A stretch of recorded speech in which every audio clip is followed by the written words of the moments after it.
मंडळी, स्वागत आहे तुमचं पूजा कला यूट्यूब चॅनलवर। आषाढी एकादशी मी कशी साजरी केली होती या व्हिडिओच्या माध्यमातून मी तुम्हाला दाखवणार आहे। तुम्ही बघतच असाल, इथे विठ्ठल रखुमाईची रांगोळी मी काढते। ही पोर्ट्रेट रांगोळी आहे आणि ह्यासाठी वापरलेले कलर हे आपल्या नॉर्मल रांगोळीच्या कलर पेक्षा जरा वेगळे असतात। हे पोर्ट्रेटचे कलर्स आपल्याला मुंबई आणि काही ठिकाणी मिळतात, त्याची चौकशी करून तुम्ही घेऊ शकता।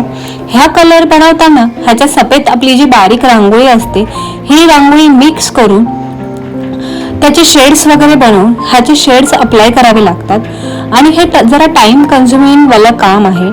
हे करायला कमीत कमी जशी रांगोळी असेल, जसं त्याच्यात काम असेल तसा वेळ लागतो। मला ही रांगोळी कंप्लीट करायला साधारणतः 5 ते 6 तास लागले। त्यावेळेस माझ्याकडे वेळ होता म्हणून मी ही घरातच रांगोळी आमच्या देवाराच्या बाजूलाच केली।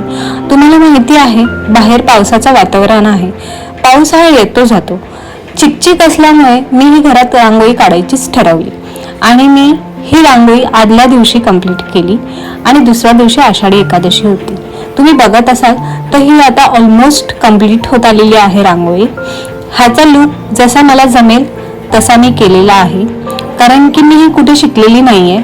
जसं मला जमतंय ट्राय करत राहते, ह्याने आपल्याला कळतं किती शेड आणि कसे अजून स्मूथ पडेल, ह्याचं टेक्निक आपल्याला हळूहळू माहिती पडतं। त्यामुळे वेळ असेल तेव्हा मी प्रॅक्टिस करत असते।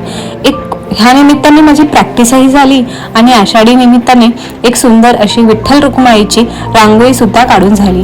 तुम्ही कमेंट करून मला नक्की सांगा तुम्हाला कशी वाटली ही रांगोळी आणि मी अजून ह्याच्या पुढे नीट अजून प्रयत्न करेन सुंदर काढायचा। आता आपण थेट वळणार आहोत पुढच्या भागात, जो म्हणजे आहे ड्रेसचा।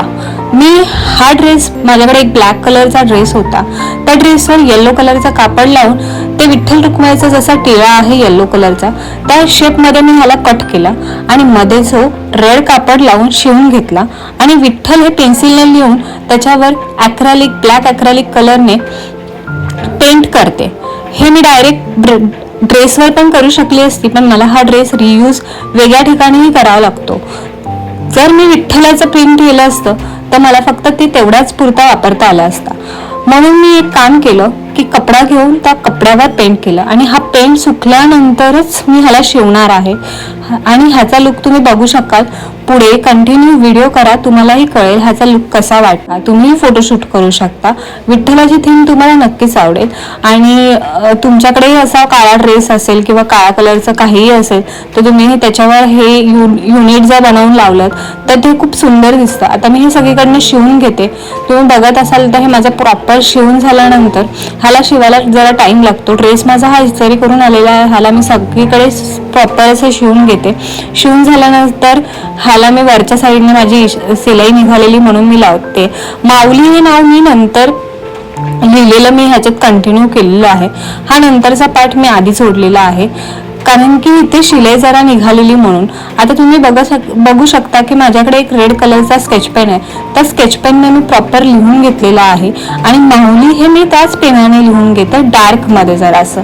त्याला बॉर्डर वगैरे देऊन थोडंसं हँड प्रिंट ह्याच्यावरती मी केलेलं आहे। कोणत्याच प्रकारचा मशीन प्रिंट ह्याच्यावर दिसत नाहीये तुम्हाला, सगळं हे हँड क्राफ्टेड आहे सगळं जे मी काय करते ते। आणि त्याचा तुम्ही आउटलुक बघा आणि अशा पद्धतीने हा ड्रेस रेडी करून ह्याच्यावरती मी रील्स शूट केलेले आहे, ज्या तुम्हाला यूट्यूब चॅनलवरती शॉर्ट्स व्हिडिओमध्ये पाहायला मिळेल, ज्या मी रील्स ह्याच्यावरती केलेल्या आहे। ह्या ड्रेसवर मी थोडंसं फोटोशूटही केलं, हे बघायला सगळ्यांना असं युनिक वाटेल आणि लांबून बघताना तर हे असं वाटतं की हे पेंट केलेलंच आहे, बट नाही, हे प्रॉपर शिवून घेतलेला आहे। हा फायनल लुक तुम्ही बघू शकता। असं लांबून बघताना हे पेंट केलेलं आहे असं त्या ड्रेसवर वाटतं, बट हे शिवलेलं आहे। आणि आता याचा फायनल लुक तुम्ही रेडी झालेला पाहू शकता आणि कमेंट करून नक्की सांगा हा तुम्हाला ड्रेस कसा वाटला। ही आयडिया नक्कीच वर्क करेल, तुम्हीही पुढच्या वर्षी ट्राय करू शकता। कमेंट करून नक्की सांगा। बाय बाय, भेटूया पुढच्या व्हिडिओमध्ये।